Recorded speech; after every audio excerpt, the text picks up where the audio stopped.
5 లక్షల రూపాయలు సంవత్సరానికి 1500 కోట్ల ప్రీమియం కట్టిండు కేసీఆర్. ఇంటింటికి నల్లా పెట్టి 40,000 కోట్లు ఖర్చు పెట్టి మిషన్ భగీరథతో ఇంటింటికి నీళ్ళు ఇచ్చిండు కేసీఆర్ గారు. అప్పు చేసిండు. కొత్త జిల్లాలు చేసి కలెక్టరేట్లు కట్టిండు. అప్పు చేసిండు. కొత్త జిల్లాల్లో మెడికల్ కాలేజ్ పెట్టిండు. అప్పు చేసిండు. నర్సింగ్ కాలేజ్ పెట్టిండు. అప్పు చేసిండు. 1022 గురుకుల పాఠశాలలు పెట్టిండు. అప్పు చేసిండు. మీ జైపూర్లో విద్యుత్ కేంద్రం కట్టిండు. అప్పు చేసిండు కేసీఆర్. కానీ తెలంగాణకు సంపద సృష్టించిండు. మీ భూముల విలువ పెంచిండు. చెన్నూరులో మీరు గుండె మీద చేసుకొని చెప్పండి, కేసీఆర్ రాకముందు భూముల విలువ ఎంతుండే? కేసీఆర్ వచ్చినాక భూముల విలువ 2023 నాటికి డబుల్ అయిందా, ట్రిపుల్ అయిందా, ఎన్ని రెట్లు అయింది ఒకసారి గుర్తు చేసుకోండి. రాష్ట్రం సంపద పెంచిండు కేసీఆర్.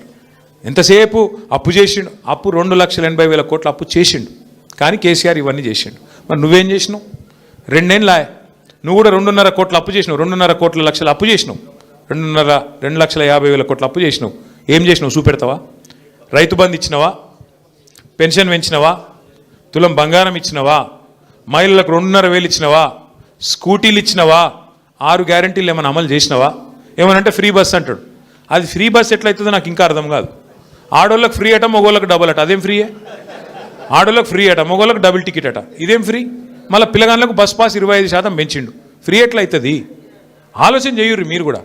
దయచేసి నేను మిమ్మల్ని కోరేది, మీరు ఒక మాట, నేను నిజం చెప్పాలి, ఒక్క మాట సత్యం చెప్పాలి. మీరు అందరు చెప్తారా? ఎలక్షన్ల ముందు అందరూ రాష్ట్రంలో ఏమనుకుర్రంటే, పోతే మా ఎమ్మెల్యే పోతాడేమో కానీ కేసీఆర్ ముఖ్యమంత్రి ఉంటాడు కదా అనుకుర్రా? చెన్నూరు వాళ్ళు కూడా అట్లే అనుకున్నారు కానీ అనుకోకపోతే ఎందుకు ఓడిపోతాం మరి? అనుకున్నారు గట్లే అనుకున్నారు కానీ కేసీఆర్ ఉంటాడు కదా అనుకున్నారు. అట్లనే చాలామంది అనుకున్నారు. పక్కన బెల్లంపల్లి అట్లే అనుకున్నారు, యువతల మంచిర్యాల అట్లే అనుకున్నారు, ఆ పక్కన కాగజ్ రోడ్ కూడా అట్లే అనుకున్నాడు. ఆయనతో వీకింది. అందుకే ఈసారి నా ప్రార్థన మీ అందరితోని ఒకటి యాద పెట్టుకోండి. మీరు చిన్న లాజిక్ మిస్ అయినరు. ఆడ మీ ఎమ్మెల్యే లేకపోతే పైన కేసీఆర్ ఎట్లుంటాడు? ఎమ్మెల్యేలతోనే కదా ముఖ్యమంత్రి అయ్యేది. కాంగ్రెస్ వాళ్ళు గదే చూసి సుమన్ మీద ఏదో చెప్తుండని, ఇంకోళ్ళ మీద ఇంకేదో చెప్తురని లేనిపోని ఆరోపణలు, అడ్డగోలు కథలు చెప్పి మొత్తానికి అబద్ధాలు, మోసాలు, ఇష్టం వచ్చిన హామీలు ఇచ్చి ఇవాళ మనను పక్కన పెట్టి కొంతమంది అందలం ఎక్కిరు. పర్వాలేదు, తప్పేం లేదు. ప్రజాస్వామ్యంలో ఎవరికి అధికారం శాశ్వతం కాదు. ఇలా వాళ్ళకి అవకాశం వచ్చింది చేయమని. కానీ ఖచ్చితంగా ఒకటి మాత్రం గుర్తుపెట్టుకోండి, మళ్ళీ తిరిగి కేసీఆర్ రావాలి, ముఖ్యమంత్రి కావాలి అనుకుంటే, అనే ఆలోచన మీకుంటే ఈసారి మళ్ళీ మీరు కోడిగుడ్డు మీద కలివి ఇకగురి. ఎందుకు? కేసీఆర్ గారు కారు గుర్తు మీద ఎవరిని పంపినా, రేపు కేతన్పల్లిలో ఎవరిని పంపినా, చెన్నూరులో మున్సిపాలిటీలు ఎవరిని పంపినా, రేపు చెన్నూరు అసెంబ్లీకి ఎవరిని పంపినా మీరు ఒకటే అది పెట్టుకోరు, ఈ ఓటు కేసీఆర్కి వేస్తున్నా అనుకోవాలి తప్ప అక్కడ నిలబడ్డ ఆయన గురించి ఆలోచన చేయకూరు.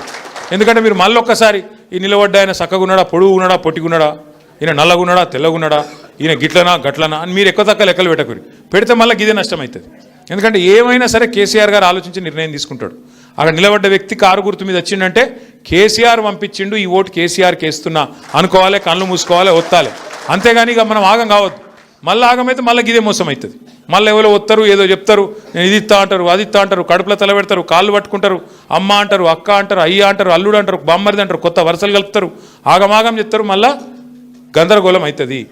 తప్పకుండా 2-2.5 ఏళ్లలో రాబోయే రోజుల్లో ఇది నాకు తెలిసినంత వరకు దీని తర్వాత ఎలక్షన్లు ఉండయి. మున్సిపాలిటీ తర్వాత జిల్లా పరిషత్ ఉంటుందని నేను అనుకోను. ఎందుకంటే ముఖ్యమంత్రి రేవంత్ రెడ్డి పగ పట్టిండు. ఆయన మంచిర్యాల జిల్లా ఖచ్చితంగా ఎత్తేస్తాడు. మీరు యాద పెట్టుకోండి. మంచిర్యాల జిల్లా ఎత్తేస్తాడు, ఆసిఫాబాద్ ఎత్తేస్తాడు, నిర్మల్ జిల్లా కూడా ఎత్తేస్తాడు. ఆయన ఆల్రెడీ చెప్తున్నాడు, కొత్త జిల్లాలు తప్పు చేసిండ్రు, నేను తీసి పారేస్తా అని చెప్తున్నాడు. కాబట్టి మరి మీరు కూడా ఆలోచన చేసుకోవాలి.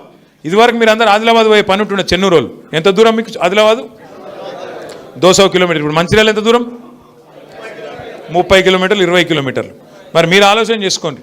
మీరు మళ్ళొక్కసారి కాంగ్రెస్ కోటేసి 200 కిలోమీటర్లు పోతారా, లేదా ఇప్పుడు మంచిగా కొత్తగా మంచిర్యాల షాందార్గా కొన్ని రాష్ట్రాలలో సెక్రటేరియట్లు కూడా ఉండే, అట్లా అంత బ్రహ్మాండంగా కలెక్టరేట్ కట్టించిన కేసీఆర్ గారు కోటేస్తారా? మీరే నిర్ణయం తీసుకోండి. కేతన్పల్లి, చెన్నూరు, మంచిర్యాల, లక్షెట్టిపేట, బెల్లంపల్లిలో ఆలోచన చేసుకోవాలి. మున్సిపాలిటీలు మా మంచిర్యాల జిల్లా ఉండన్నా పోవన్నా ఆలోచన చేసుకోండి. రేవంత్ రెడ్డి పగబట్టిండు, కేసీఆర్ ఆనవాళ్ళు లేకుండా చేస్తా, నేను కంపల్సరీ ఈ జిల్లాలను మార్చేస్తా అంటున్నాడు. మరి మీరు ఆలోచన చేసుకోండి.